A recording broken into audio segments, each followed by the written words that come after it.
Okay, so we've been introduced to I before, but now I want to talk a little bit more about complex numbers, how we think about them, how we model them, and so forth, and some of their algebraic properties. So recall from last time we saw that I squared was equal to -1. That's just by definition of I. It's supposed to be the square root of -1. But then we also saw that if you just multiply both sides by I, you get I cubed is -I. I to the 4th takes you back to 1. I to the 5th is equal to I to the 6th is -1 again, and so basically it repeats. You go from I to -1 to -I to 1, and then right back to the beginning as the power of I increases. So this has an effect on polynomials in I. If I write some polynomial with real coefficients in I, so something like, I don't know, 4I cubed minus 2I squared plus I minus 8, or something like that, the I cubed turns into a -I, so that's really the same as -4I. That -2I squared, well, I squared is -1, so that's just plus 2, right? The -1 cancels with the minus sign out front. Then we have plus I minus 8, and we can combine these two real components and these two imaginary components with one another.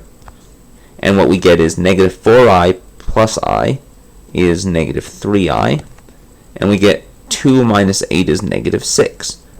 So notice that we were able to write it, even though it was a polynomial that had higher powers of I in it, we were still able to write it as a real number plus a real number times I. And remember, we have a name for such things. A real number times I specifically is called an imaginary number.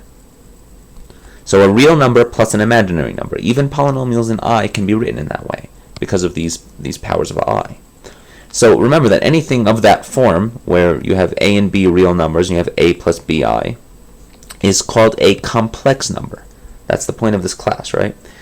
So the set of them is denoted by this boldface C, right? So there it is in kind of the set notation. It's the set of all A plus BI such that A and B are both elements of the real numbers. And these guys, these complex numbers, obey most of the same algebraic properties as the good old real numbers. They're, you can look at, I guess, associativity, and, Z times W times U is the same as Z times W times U, and commutativity, and so on and so forth. So, what properties specifically do they obey? If you've taken a course in abstract algebra, you may have seen the word field before and discussed those. The real numbers and the complex numbers are both examples of fields, and that encapsulates most of the algebraic properties. But it's pretty much most of the same ones you would expect. Multiplication is distributive over addition, Z times A plus B is equal to ZA plus ZB, and so on. So it's not worth getting into. But it does obey these things. Now, just as a word of notation, letters like Z and W typically denote complex numbers, whereas things like maybe A, B, X, Y, etc., maybe U, V, etc., typically denote real numbers. So I'll put U, V on that list too. So this isn't something I'm not promising you're always going to see it, but it's just typical notation you'll see in most books on complex analysis. So now let's actually take a look at things like adding and multiplying complex numbers. And remember, even these polynomials that don't necessarily look like they're going to be complex numbers end up being complex numbers. You can always kind of simplify out the i's so that there's only I or no I, basically, because all the even powers of I go away and all the odd powers reduce to I. But anyway, back to that. So let's say Z is equal to X plus YI and W is equal to U plus VI. U and V are real numbers, X and Y are real numbers. So when you add them, X plus YI plus U plus VI, you can define it to just be X plus U, you add the kind of these real parts to it, and Y plus VI, you add these imaginary parts. So that works with the algebra that you would expect, right? It just looks like I rearrange the order a little, swap the order of U and this YI, which is fine, addition is commutative, you can always swap the order, and then I just factored out an I, so from the Y and the V, and that's all I did to get here. You can take it as a definition if you want, or you can just say, look, the complex numbers works in the same way, etc. I mean, there's a couple ways of doing it, but the point is that it does obey all those same algebraic properties. But let's take a closer look at what multiplication looks like. So we have X plus IY times U plus IV, and we're going to FOIL it out. So first is x times u, and that gives us that. Then we have x times iv, that gives us that term. Then we'll do the inner terms, iy times u, and then iy times iv, which is going to give us an I squared yv. But remember that I squared is -1, so that's really the same as negative yv. And we can take these two imaginary terms and we can factor out the I. And when you do that, here's what you get in the end. The real part xu minus the imaginary parts yv plus xv plus yu I. But the important thing to keep in mind with both of these two formulas, with the addition and multiplication of these complex numbers, is look at what we got. We got a real number, xu, yv, these are all real numbers. We got a real number plus another real number times I. That's a complex number. And remember, complex numbers are anything of the form a plus bi, where a and b are real. And the same thing worked here. We got a real number here and a real number times I here, and we're adding them. It's of the same exact form. So complex numbers are closed under addition and multiplication. If you add two of them, you get another complex number, and if you multiply them, you get another complex number, and that's an important property too of fields. So that's, the very kind of important thing to think about when you're thinking about complex numbers. So now a little bit more about the anatomy of it. So every complex number is of the form a plus bi, where a and b are real numbers. A is called the real part of z, and it's denoted by this kind of re of z, like that. And b is called the imaginary part of z. Not bi, just the b part is called the imaginary part of z. And that's written as b equals m of z, and I have a little note here. Don't confuse this with the image of a map, right? Sometimes if f is a function, we write m of f to denote the image of the function or something like this. In this class, capital Im is going to denote usually the imaginary component of a complex number. Okay, so now there's a very nice way of visualizing these complex numbers. Remember that with real numbers, we like to visualize them as sitting on this nice little number line, right? There's 1, there's -1, etc., etc. There's the square root of 2 and all the rest of it. Well, there's a nice way of representing the complex numbers too, visually. And this is as the complex plane. So what you do is you figure it, look, every complex number is of the form a plus bi, or I'm going to write it as, just going to swap the a and b for an x and a y. X plus yi. Every complex number is of this form, and if you just kind of drop the plus sign in the I, you put some parentheses and a comma, you can kind of think of that as x comma y, where the first component, the x coordinate, tells you what the real part is, and the y coordinate tells you what the imaginary part should be. So in this way, we get this nice mapping from complex numbers, and it's a bijection, it's a back and forth one-to-one onto mapping with pairs of real numbers, which we denote R2, right? Which is the plane, right? This is the Cartesian plane.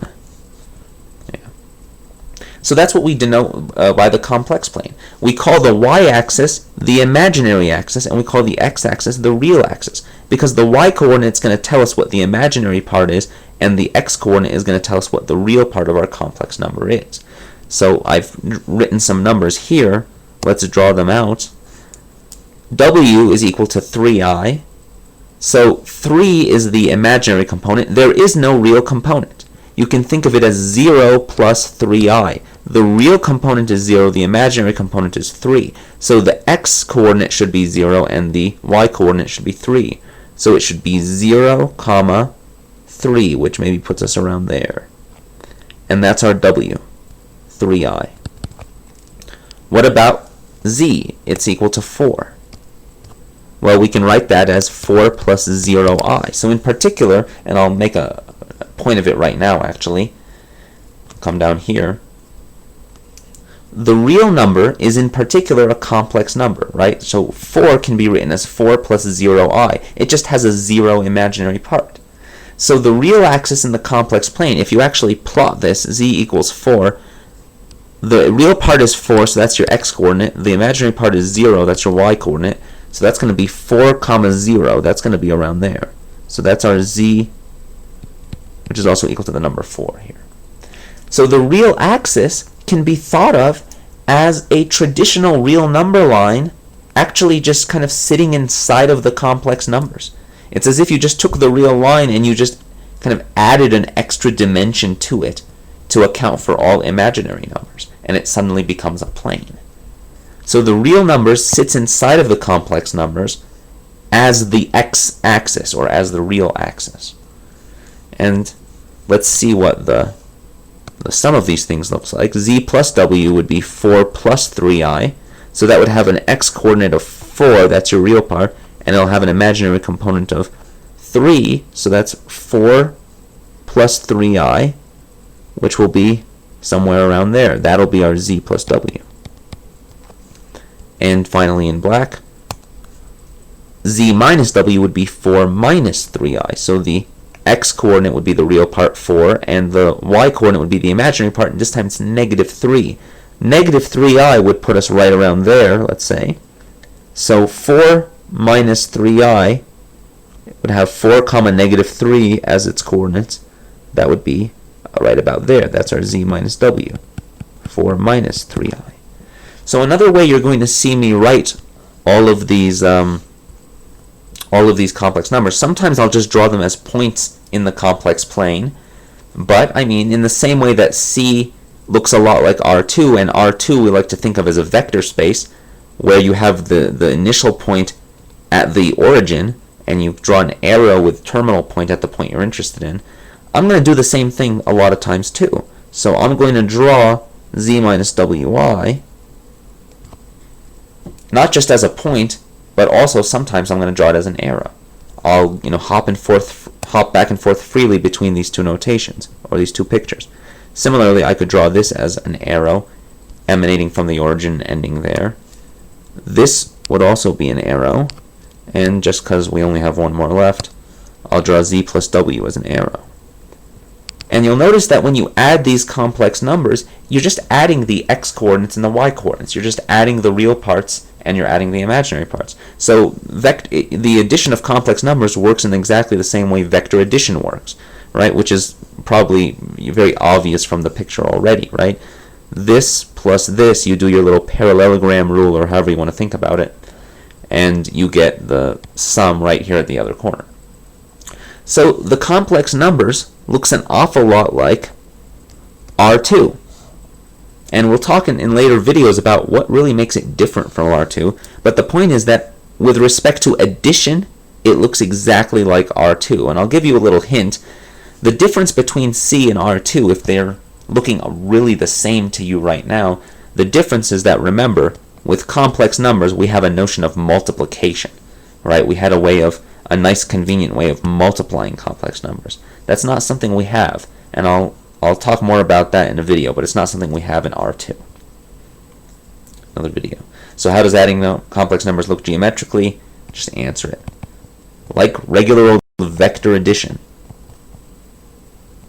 in R2. Addition in R2. Okay, so now I'm going to close this video out by talking about one more important topic having to do with complex numbers, and that is the topic of conjugation. Okay, so if z is written as x plus iy, x is the real part, y is the imaginary part, they're both real numbers, then we define the conjugate of z,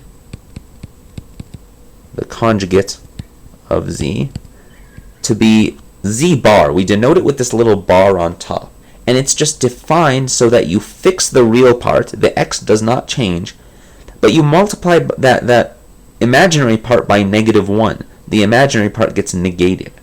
So the real part of z bar is the same as the real part of z, it's equal to x. But the imaginary part of z bar is negative the imaginary part of z, it's equal to -y now. And there's a number of reasons conjugation is natural to consider, it's very nice. One is that it's good for getting imaginary numbers out of denominators. So we'll just see exactly how this works. Let's say I had a complex number of the form 3 plus I over 2 minus, 7i or something like this. So here we have the quotient of two complex numbers. Now I showed you that complex numbers are closed under addition and multiplication, and addition pretty much gives you subtraction for free, but I didn't show you that we can write a number like this, a quotient of two complex numbers, as a complex number. Can we write it in the form a plus bi? Well, that's a little tricky. I mean, if you actually try and break it up, you might say, well, that's 3 over 2 minus 7i plus I over 2 minus 7i. But how do you handle that 2 minus 7i in the denominator? So it's not immediately clear that you can write the quotient of two complex numbers as another complex number, that you can write it as something real plus something real times I. But it turns out that you actually can, and the conjugate is very important here. So I mentioned before that the complex numbers form a field, and you should be able to divide. For those of you who know what a field actually is, you should know that that means that you can divide. So alright, so how do I do it? I mean, how do I write it in the form a plus bi? What's my a and my b going to be for this specific case? Well, all you have to do is multiply both the numerator and the denominator by the conjugate of the denominator. So here, the real part of the denominator is 2. The imaginary part is negative 7. Conjugation preserves the real part, so the 2 stays the same, but it negates the imaginary part. That negative 7i becomes positive 7i. And you multiply it by 2 plus 7i, both on top and on bottom. And that's okay. That's not going to change the number, right? Because since you're doing it to both, you're basically, this is equal to 1. You're multiplying and dividing at the same time. So it doesn't change the number. But what you get is on top, 3 plus I times 2 plus 7i, all over 2 minus 7i times 2 plus 7i. And this is really important. In the denominator, we got a number, a complex number, times its own conjugate. And you're going to see something real magical happen here that I'm going to generalize in a moment. But let's just handle the numerator first. So we're going to FOIL it out. That's going to be 6. And then this I times positive 7i is going to be negative 7i, right? Because it's going to be 7i squared, but I squared is negative 1. So that's going to be 6 minus 7 as our real part. And then our imaginary part will be I times 2, so there's a 2, plus 7 times 3i is 21, plus 21i, all over, and we're going to simplify that in a second. So that's the same as 6 minus 7 is negative 1, plus 23i on top. Alright, but what's happening with the denominator? We're going to FOIL it out. That's 2 times 2 is 4, minus 7i times plus 7i. Let me write it out so that we don't get confused here. Minus 7i times 7i, that's going to be, looks like negative 49i squared. But I squared is negative 1, so that cancels with this minus sign. That's just going to be 49. Sorry, that's 4 plus 49. Okay? And then we're going to handle these cross terms. 2 plus 7i is 14i. And then we have negative 7i times 2 is negative 14i. So when you add them, they cancel. The cross terms cancel. So there is no other term. It's just 4 plus 49. That's 53 on the bottom. Okay, so we can then write that if we want. Now we can break it up as negative 1 over 53 plus 23 over 53 times I. And there you go. That's our A plus BI. A and BI right there. So I've just shown you that the complex numbers are closed under division, as well as multiplication and addition. And we use the conjugate to show that. But a reminder that you can't divide by 0. Dividing by 0 still doesn't work. Sorry, guys. You can take the square root of negative numbers in complex analysis class. You still can't divide by 0. But it's not the only thing that conjugation is good for. It's also good for finding length. And what do I mean by length? Well, again, complex numbers, remember, I'll either draw them as just points in the plane or as vectors emanating from the origin, ending at those points. So when I say the length of a complex number, what I mean is the length of the vector. So that's the length. And actually, that's not usually the word that's used. Some people will call it the norm, And for some reason in complex analysis, a lot of people like to call it the modulus. So there's a word you're probably going to hear a lot. They're going to call it the modulus. And while we're at it, the angle that's being made from the positive real axis or the positive x-axis, that angle theta that the vector is making, the angle is called the argument of it. So you'll hear people talk about the modulus and the argument of a complex number. A little bit weird notation, but you should be aware of it. Alright, so another great use of conjugation, aside from showing that complex numbers are closed under division by showing that we can kind of realize the denominator, get the imaginary component out of it, we can also find the length. And so the length is called the modulus, right? So how do we find the length? Well, z times z bar is equal to, pick a different color here, z times z bar. If you take a complex number and you multiply it by its own conjugate, that's x plus iy if that's what z is, then x minus iy would be its conjugate. You're just negating the imaginary component. And when you FOIL it out, what are you going to get? You're going to get x squared,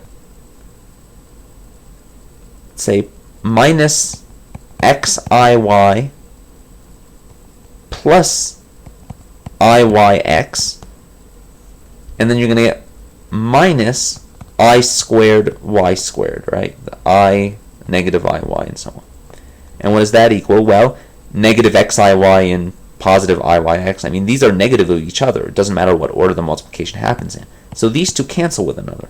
And I squared is negative 1, so negative negative 1 cancels, and this just becomes x squared plus y squared.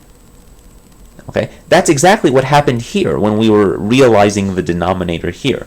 What we found is 2 squared plus 7 squared, 4 plus 49.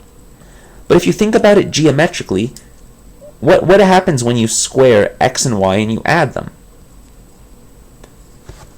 Right, if this is your y and that's your x for a certain vector, then x squared plus y squared by Pythagoras is just going to be the length squared. It's the hypotenuse squared. So that's a general rule. If you want to find the length of a complex number z, then the rule is, switch colors again. One second. The length of z, which is usually denoted with these kind of absolute value bars, or the modulus, is equal to the real part squared plus the imaginary part squared. So x squared plus y squared. Or if you like, the real part of z squared plus the imaginary part of z squared. You should get used to these notations. And, as we've just seen, so that's by Pythagoras theorem, by Pythagorean theorem. And actually, that's not the norm squared, that's the norm squared. Sorry, I made a mistake there. You'd have to take the square root if you want to find the actual norm or the actual modulus. But as we've seen right here, that's exactly what you'd get if you multiplied that number by its own conjugate. So it's equal to z times z bar. So this is a very important equation. Z times z bar is equal to the modulus of z squared. That's a very pretty formula right there for finding the modulus. And in terms of real and imaginary components of z, it's just x squared plus y squared. They both give the same thing. So what does conjugation look like geometrically? So I've drawn here z equal to x plus iy. That would be the x coordinate on the real axis, the real part of it. And here we have the imaginary axis. That's where our y coordinate would lie. So that's your iy. There's your x, and there's the sum. So remember, conjugation z bar is equal to, it fixes the real component, so the x coordinate is going to stay the same. But it negates the y coordinate. So what it does is, instead of iy being the y coordinate, actually now negative iy is going to be the y coordinate. And so that's going to be right about there. So this point z gets mapped to this point z bar. Notice that the conjugate of a real number, sorry, this is getting a little finicky here. The conjugate of a real number by itself, like let's say 4, remember we can think of that as 4 plus 0i. If you conjugate that, you're going to get, well, the real part stays the same, but you've negated the imaginary part.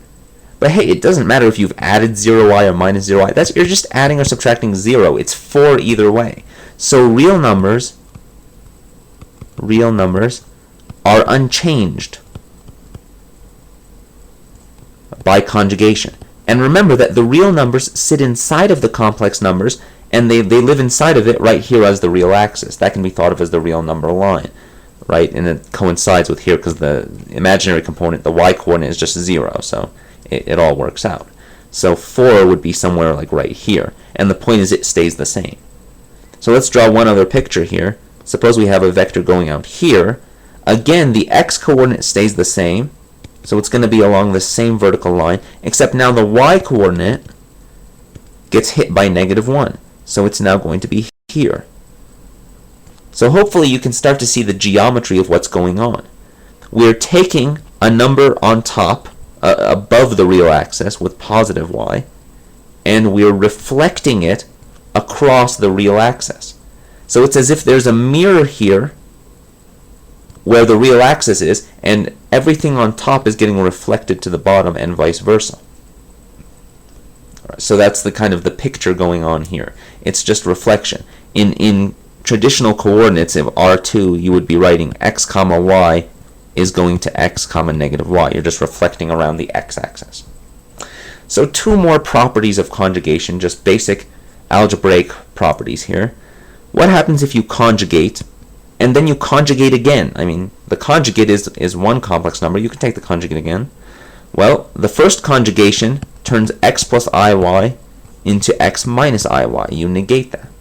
But then the second application of conjugation negates that imaginary component yet again. So you get back to x plus iy. So conjugate of a conjugate is the same thing.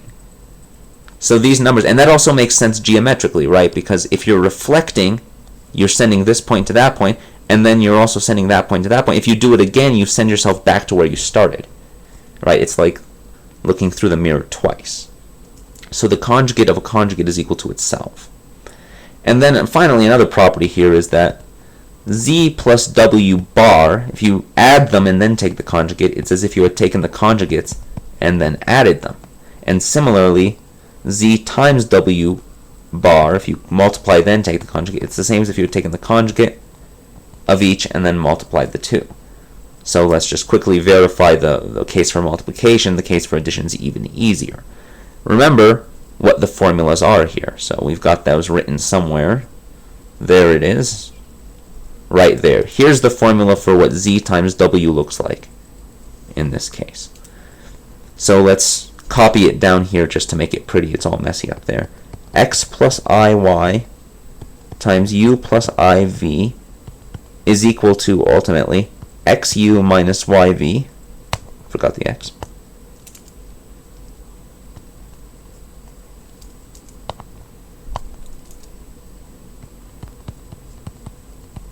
That's the real part, plus the imaginary part is xv plus yu.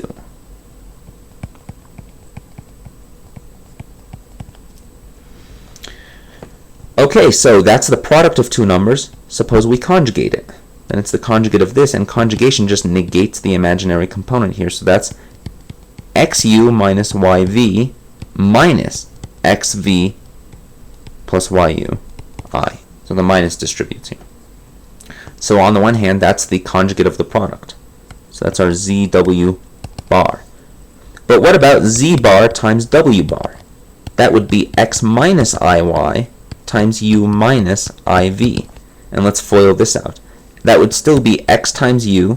Here you'd have minus iy times minus iv. The minus signs would cancel to give a plus.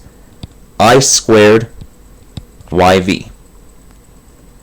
And then you would have x times negative iv, so that would be minus xiv, and you would have minus iy times u minus iyu, and that would equal to, well, that I squared is going to be a -1, so that's xu minus yv, and then we can just factor out a -1 and an I out of both of these two terms, minus xv plus yu I. So you'll notice we got the same answer in both cases. So it's even easier to prove that z plus w bar is equal to z bar plus w bar. But I think I've gone far too long in this video, so I'll stop now.